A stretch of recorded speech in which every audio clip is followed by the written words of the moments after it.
नमस्कार, मैं आकृति और आप देख रहे हैं इंडिया पब्लिक खबर। महाराष्ट्र के राजनीतिक गलियारों में इस वक्त एक बड़ा सियासी तूफान आ गया है। जहां नागपुर के एक नए पुलिस आयुक्त बने आईपीएस विश्वास नांगरे पाटिल के ताजा बयान पर कांग्रेस भड़क उठी है, तो वहीं दूसरी तरफ राज ठाकरे ने उन्हें बीजेपी और आरएसएस में शामिल होने की सलाह देते हुए निशाने पर ले लिया, जिसके बाद सियासी हलकों में पारा हाई हो गया है। अब सवाल है कि अक्सर अपने बेबाक अंदाज के लिए सुर्खियों में रहने वाले महाराष्ट्र के तेज तर्रार अफसर अब विवादों में क्यों घिरे हुए हैं? आखिर आईपीएस विश्वास नांगरे पाटिल ने ऐसा क्या कह दिया कि कांग्रेसियों का गुस्सा सातवें आसमान पर पहुंच गया है? जानेंगे सब कुछ इस खास रिपोर्ट में। महाराष्ट्र में अपनी तेज तर्रार कार्यशैली और फिटनेस के लिए चर्चा में रहने वाले सेलिब्रिटी आईपीएस विश्वास नांगरे पाटिल के एक बयान पर राजनीति गर्मा गई है।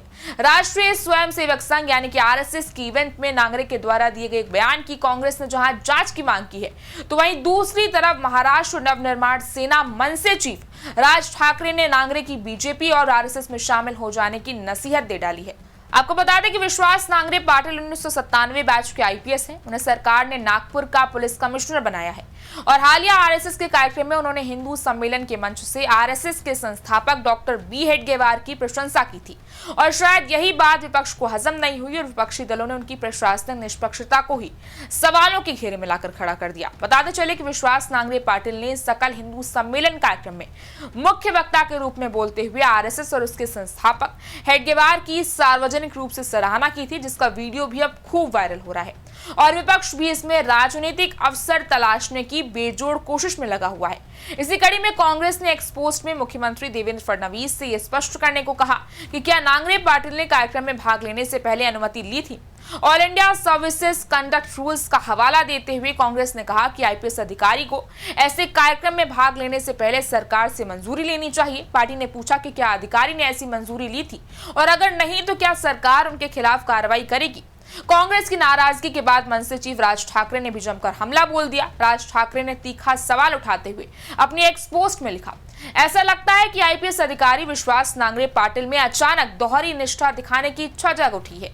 वो एक पुलिस अधिकारी हैं, इसलिए उनकी निष्ठा पूरी तरह से पुलिस बल के कर्तव्यों के प्रति होनी चाहिए, लेकिन यहाँ नांगरे पाटिल राष्ट्रीय स्वयंसेवक संघ के प्रति अपनी निष्ठा प्रदर्शित करना चाहते हैं। वर्तमान में राज्य भर में हिंदू सम्मेलन आयोजित किए जा रहे हैं और ऐसे ही एक सम्मेलन में विश्वास नांगरे पाटिल ने जाकर राष्ट्रीय स्वयंसेवक संघ और उसके संस्थापक की जमकर प्रशंसा की। मूल रूप से भले ही इन सम्मेलनों को गैर राजनीतिक बताया जा रहा हो, लेकिन ये अपने आप में राजनीतिक है। राज ठाकरे ने नांगरे की आलोचना करते हुए कहा, अगर थोड़ी सी भी जांच करें कि इन्हें कौन आयोजित कर रहा है और उनके पीछे असल मकसद क्या है, तो ये स्पष्ट हो जाएगा कि इसके पीछे किसका हाथ है। बेशक प्रत्येक राजनीतिक दल या तथाकथित गैर राजनीतिक संगठन कौन से कार्यक्रम आयोजित करता है और उनके माध्यम से क्या संदेश देता है, ये उनका निजी मामला है। इसलिए इस पर टिप्पणी करने का या चर्चा करने का कोई सवाल ही नहीं उठता। सवाल ये है कि क्या सरकारी नौकरी करने वाले किसी व्यक्ति, खासकर पुलिस अधिकारी को वहां जाना चाहिए या नहीं। ऐसे आयोजन में नांगरे पाटिल जा रहे हैं और खुलेआम राष्ट्रीय स्वयंसेवक संघ की प्रशंसा कर रहे हैं। क्या आप भूल गए हैं कि आप एक पुलिस अधिकारी हैं और अधिकारियों से निष्पक्षता की अपेक्षा की जाती है। यदि आपको संघ से लगाव है तो इसे अपने दिल में रखें, या यदि आप इसके बारे में सार्वजनिक रूप से बोलना चाहते हैं तो नौकरी से इस्तीफा दें और संघ या भाजपा में शामिल हो जाएं। आखिर असंतुष्ट अधिकारियों के लिए पुनर्वास गारंटी योजना कई वर्षों से चल रही है, आपका भी होगा। इतना ही नहीं, राज ठाकरे ने मौजूदा सरकार पर भी निशाना साधते हुए आगे लिखा, नांगरे पाटिल को भूल जाइए, हो सकता है वो भटक गए हों, लेकिन क्या ये दोहरी निष्ठा मुख्यमंत्री और गृहमंत्री को स्वीकार्य है? कल यदि आपके सत्ता से बाहर होने के बाद कोई अधिकारी किसी अन्य संगठन के कार्यक्रम में शामिल होता है तो हंगामा मत कीजिए। जब किसी अधिकारी के कार्यों का समर्थन करना भले ही स्पष्ट रूप से ना किया गया हो, लेकिन चुप रहना भी समर्थन के समान है, तो क्या सत्ता में बैठे लोग कभी सोचते हैं कि वो क्या गलत मिसाल कायम कर रहे हैं और ऐसा करते हुए क्या वो आने वाली पीढ़ियों के लिए अपने द्वारा छोड़े जा रहे उदाहरण को भी भूल जाते हैं? 2012 में महाराष्ट्र नवनिर्माण सेना द्वारा रजा अकादमी के विरोध प्रदर्शन के दौरान एक कांस्टेबल पुलिस के साथ खड़ा हुआ था, जिसके लिए उसने मुझे बधाई दी थी, लेकिन तत्कालीन सरकार ने निष्पक्षता का उल्लंघन करने के आरोप में उसे अनिवार्य अवकाश पर भेज दिया था। तो क्या यह सरकार नांगरे पाटिल के मामले में भी वही रुख अपनाएगी? और क्या ये दोहरी निष्ठा सरकार के लिए कारगर है या ये सिर्फ दिखावा करने की मजबूरी है? इतना ही नहीं, राज ठाकरे ने सरकार को आड़े हाथों लेते हुए राज्य में विधायकों और सांसदों की मौजूदा स्थिति पर भी सवाल उठा दिए। उन्होंने लिखा, विधायकों और सांसदों को ऐसी स्थिति में डाल दिया गया है कि अगर कोई उनसे कहे हमारे पास आओ तो उन्हें तुरंत आना पड़ता है, जब पहले ही इस बात पर संदेह है कि क्या कोई विपक्षी विधायक या सांसद बचे भी हैं।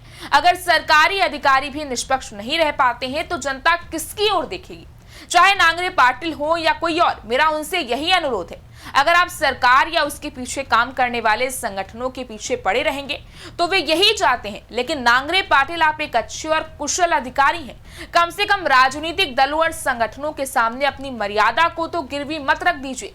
इधर कांग्रेस भी इस वक्त कहीं ना कहीं राज ठाकरे के इन्हीं सुर में सुर मिलाती नजर आ रही है। कांग्रेस ने मुख्यमंत्री और गृह मंत्री देवेंद्र फडणवीस से पूछा है कि क्या वो खाकी वर्दी में कोई अधिकारी हैं या संघ के प्रचारक।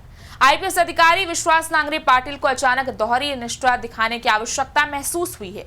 वो एक पुलिस अधिकारी हैं, इसलिए उनकी निष्ठा केवल पुलिस बल के कर्तव्यों के प्रति होनी चाहिए, लेकिन यहाँ नांगरे पाटिल राष्ट्रीय स्वयंसेवक संघ के प्रति अपनी निष्ठा दिखाना चाहते हैं। बहरहाल ये विवाद महाराष्ट्र में पुलिस अधिकारियों की निष्पक्षता और राजनीतिक संगठनों से दूरी को लेकर नए सिरे से बहस छेड़ने वाला माना जा रहा है। फिलहाल आप सबकी नजरें आईपीएस विश्वास नांगरे पाटिल की अगली प्रतिक्रिया पर टिकी हुई हैं। इस बारे में आपकी क्या राय है, आप हमें कमेंट सेक्शन में जरूर बताएं। इस वीडियो को लाइक करें, शेयर करें, चैनल को सब्सक्राइब करें। शुक्रिया।